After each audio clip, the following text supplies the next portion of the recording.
Let's look at Philly's free agent haul. Paul George, Caleb Martin, Eric Gordon, even Andre Drummond to back up Embiid. Not bad. So now, Keyshawn, scale of 1 to 10, how big a threat are the Sixers to the Celtics? I still think it's a 7 because you got to look. Paul George. This is really all about Paul George. I understand that Caleb Martin, and I understand that Eric Gordon and Drummond. I get all that, but this is really about Paul George. That's what it's really about. And then once he slid over to Philadelphia in free agency, got his big money, was wearing an Iverson T-shirt, it now gives you that extra guy who can get you 20, 25 at any point in time in the game. Given the fact that there's been injuries with Embiid throughout his career where he's missed time. Paul George, not as significant, but he's missed some time too, but not as significant. He leaves from Kawhi to Embiid.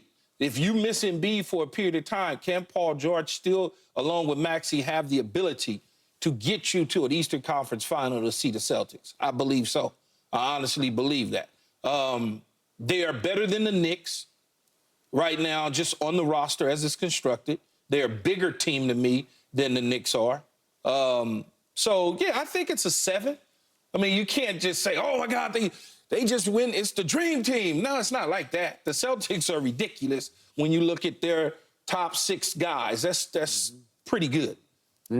Yeah, look, I think it's a 7 or maybe 7.5, whatever you want to get up to, because the Celtics have so much more depth still. And we still have to see, I think the Caleb Martin signing actually is a big deal and will help them against Boston. He's had some great playoff games against Boston, including a Game 7. But we will have to see what they do with the rest of the roster, because we've seen you don't want to get into a Phoenix Suns problem. You don't want to get into a problem where you don't have the depth. Super top heavy. And by the way, the Celtics, it took them years of Jason Tatum and Jaylen Brown's era to build up that amount of depth.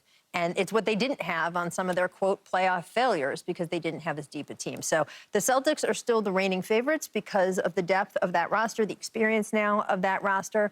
But make no mistake, Paul George going to the Sixers is just such a perfect fit.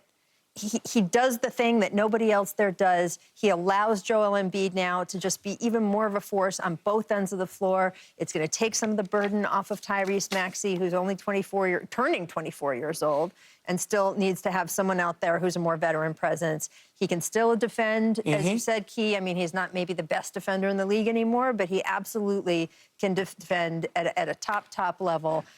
It is going to be beautiful to watch those guys play basketball together if they can stay healthy. And we just have to see who else they put on the roster. Okay.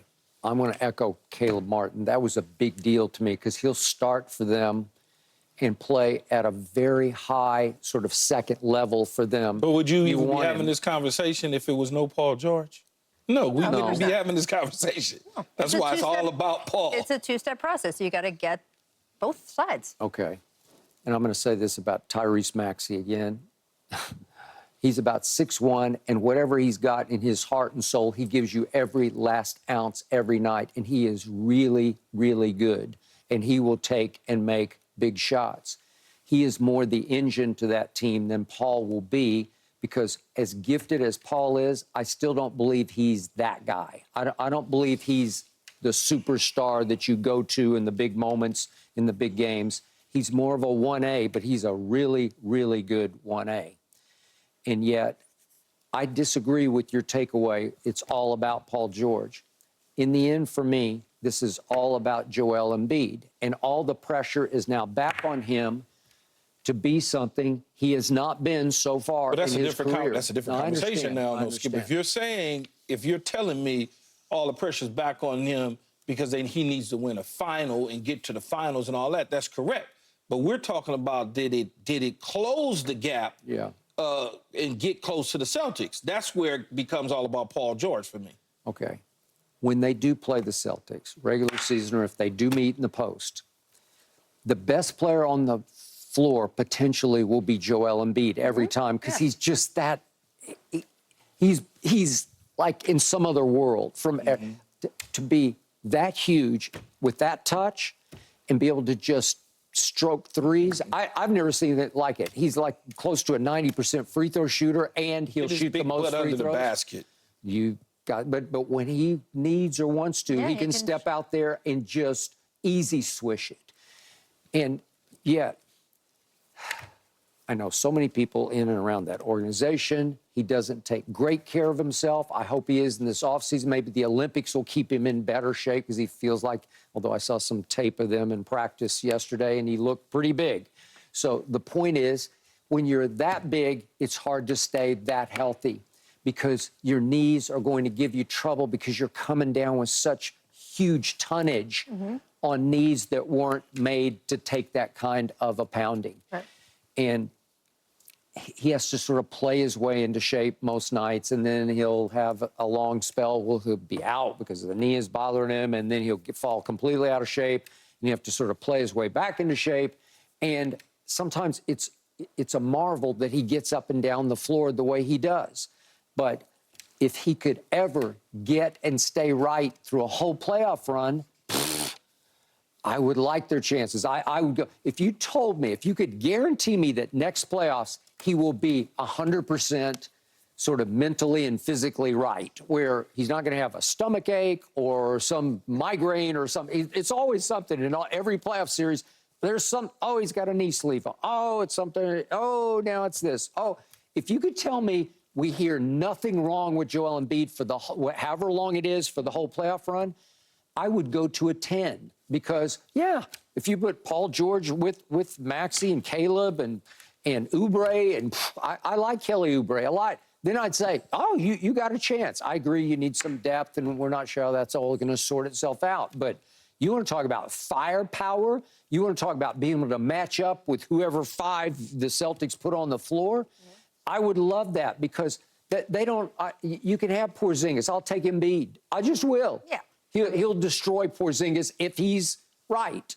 And we've never seen a playoff run where he stayed right the whole way through. It's as simple as that. I'm trying to think. No? Where was he at 2 years ago when they played Boston? He was having knee issues. He was having knee issues. Yep.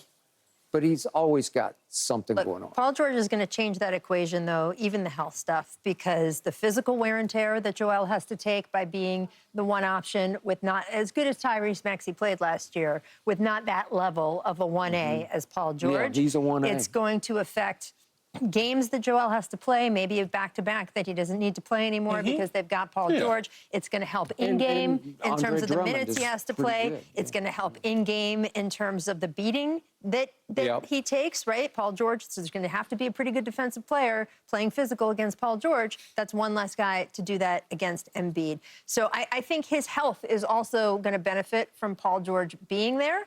We'll have to see. There can obviously be freak things. You just have to remember, this guy not only won the MVP a year ago. He did. He was scoring more than a point a minute for a long stretch before he got hurt this past season. That's insane. It's insane. It's insane. He's insanely gifted. So I just think that they're going to be a threat. I think the Knicks will still be a threat if they play with the heart that they did this past postseason. The Bucks, look, I know they had a bad season. The Timberwolves had a bad season 2 seasons ago, and they were able to rebound with the Western Conference Finals appearance.